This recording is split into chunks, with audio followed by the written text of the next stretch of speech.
Ora, boa tarde a todos. Eu vou falar de pé. O meu nome é Diogo Teixeira Dias. Este trabalho também foi um trabalho de equipa. Foi um trabalho que realizei com o meu colega Sérgio Gonçalves, que está ali em baixo, para o município de Vila do Porto, que é o único município da ilha de Santa Maria. E é engraçado, para fazer a ligação aqui com o que a colega que esteve a falar anteriormente, que não tinha redes sociais, nós optámos inicialmente para fazer o nosso trabalho justamente direcionado para as redes sociais, para a escola e para a biblioteca municipal. O nome do nosso trabalho é justamente o Forte de São João Batista da Praia Formosa. É uma praia a sul da ilha de Santa Maria, já vamos ver onde é que é. A recuperação virtual e a reconstrução da memória. Justamente porque os marienses, portanto os habitantes da ilha de Santa Maria, tinham uma memória vincada do que era o edifício e tinham com ele uma grande solidariedade, mas não sabiam bem como é que era. Estamos a falar deste complexo. Ele faz parte daquilo que hoje chamaríamos um dispositivo de defesa da Praia Formosa, que em 2007 estava assim e, por magia, em 2023 apareceu-lhe ali uma parede de betão. Bem, ruínas, se não sabem o que são, meta-lhe betão.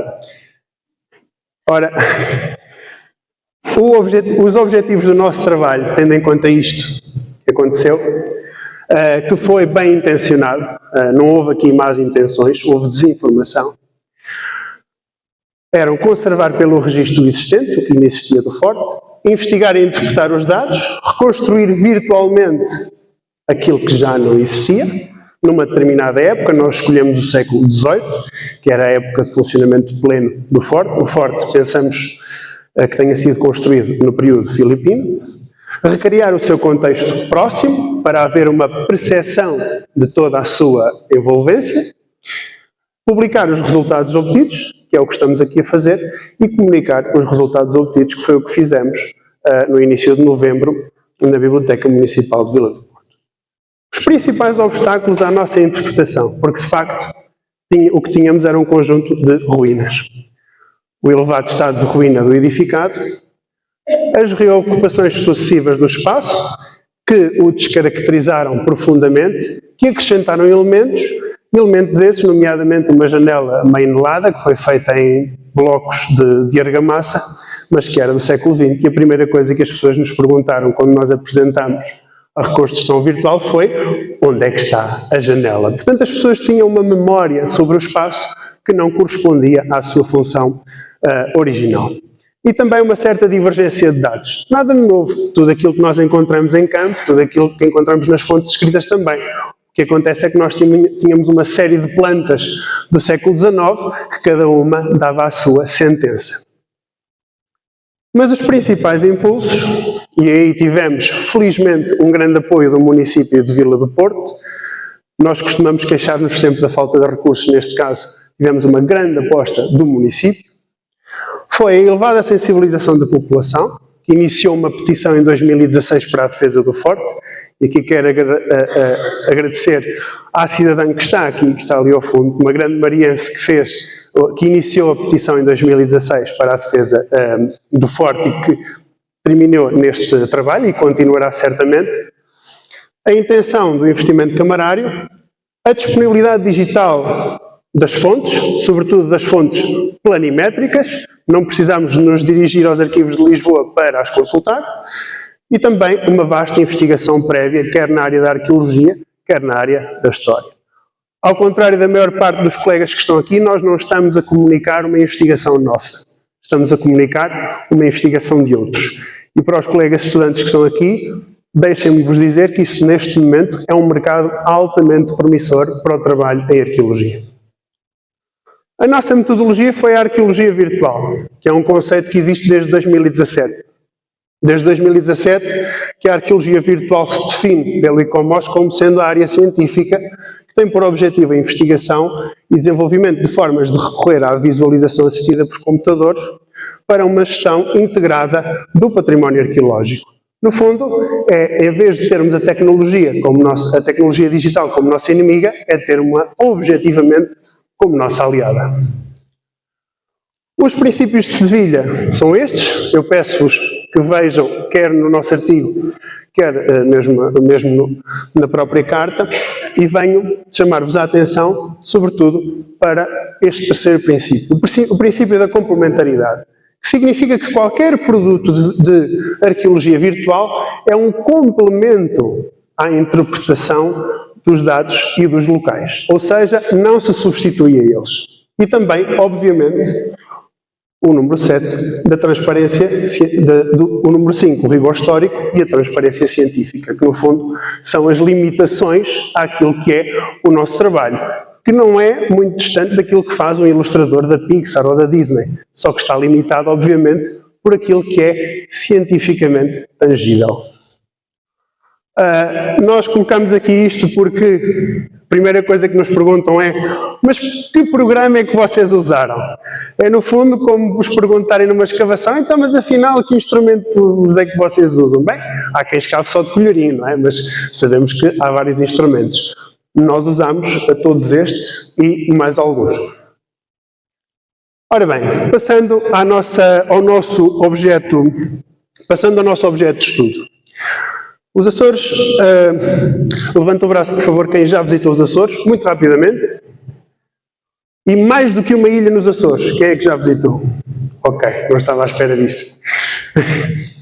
Os Açores, como sabem, estão no Atlântico Norte, têm uma grande proeminência económica a partir do século XVI e até ao século XIX, num período em que se carecia de ventos e correntes para navegar. O que faz com que no Atlântico Norte, as correntes e os ventos percorram o sentido dos ponteiros do relógio e, no Atlântico Sul, o sentido exatamente contrário. Isto faz com que tudo o que é navegação ultramarina acorra aos Açores, com toda a riqueza inerente. E isto traduz em que também? Riqueza traduz sempre em quem a cobice. Ora, e durante este período, os Açores foram sempre altamente pilhados por piratas e por corsários. São 9 ilhas, ou 8 e pico, como se costuma dizer. A ilha de Santa Maria é esta aqui, é a primeira, quer geologicamente, quer em termos de descoberta, numa perspectiva eurocêntrica, obviamente. E o que é engraçado, eu gostaria de vos trazer aqui este documento, que é nada mais, nada menos que uma notícia de um jornal holandês, de 1599, está no arquivo do Rijksmuseum, em Amsterdão, e que é nada mais, nada menos do que a rede social da época, em que os corsários holandeses, que foram às Canárias, lembraram-se de passar na ilha de Santa Maria, tinha lá um navio inglês, juntaram-se, bem, e se nós cercássemos Vila do Porto e pedíssemos um resgate? Foi isso que fizeram. E no jornal acabaram por prestar contas do saque, porque o Corso era um empreendimento empresarial, como sabem. Ora, isto traduzia-se num grande esforço para as populações. Até porque, não sei se sabem, mas do Ilhéu de Monchique, na Ilha das Flores, até aos Ilhéus das Formigas, em Santa Maria, vai mais do que a distância do Minho ao Algarve. As ilhas são todas muito distantes entre si, portanto, à semelhança, por exemplo, das cidades-estado gregas, mas por razões diferentes, têm que se valer a si próprias também em termos de defesa. Isto é um mapa hipossométrico da ilha de Santa Maria e aqui é o nosso forte de São João Batista. Acontece que a partir de certa altura, nomeadamente no período filipino, os Açores começam-se a fortificar, com recurso aos próprios meios de cada ilha. O Forte São João Batista é este que está aqui.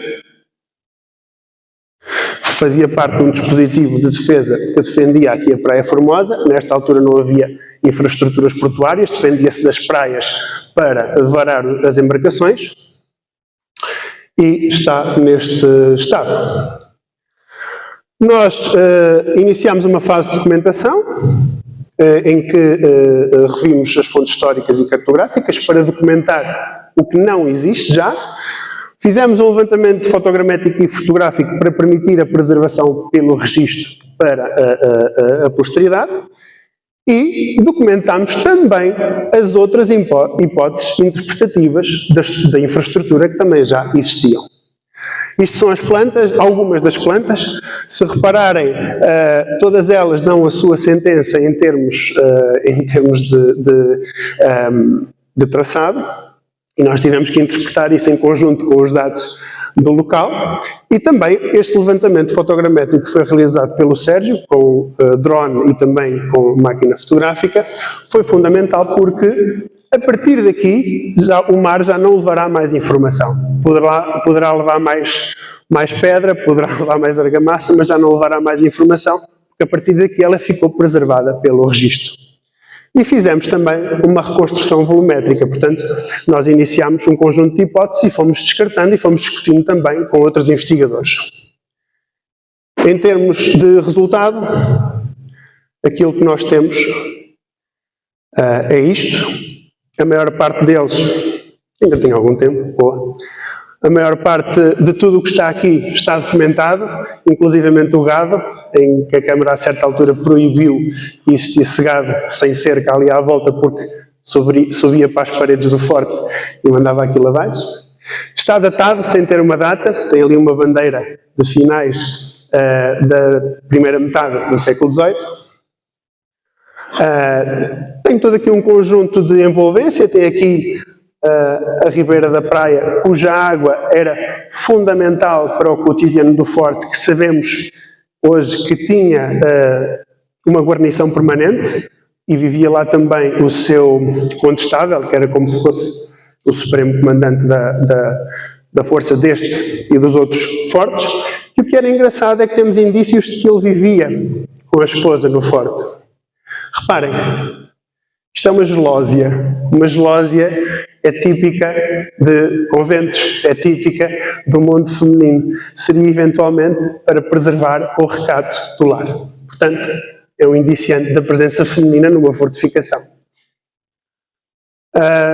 Aqui cruzamos um pouco o existente com aquilo que nós acrescentamos e, no fundo, transformamos isto nisto.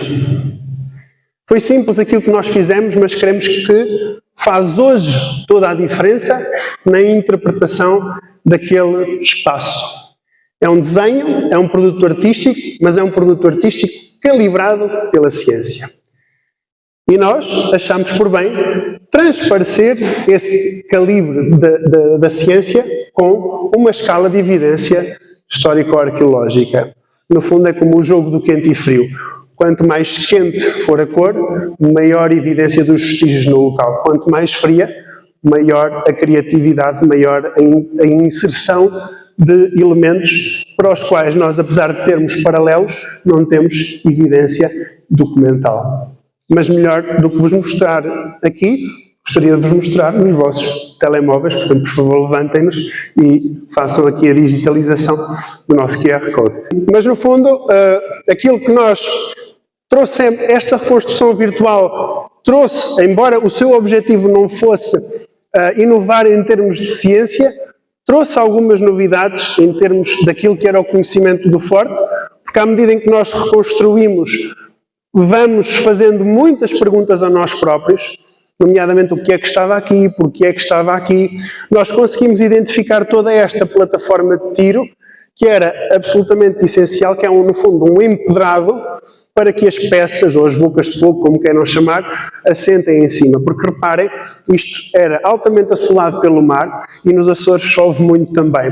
E uma peça de artilharia dá um coice, e a forma dela ir à frente sem o enlameamento do terrapleno seria a construção desta plataforma em pedra. Pronto, muito obrigado.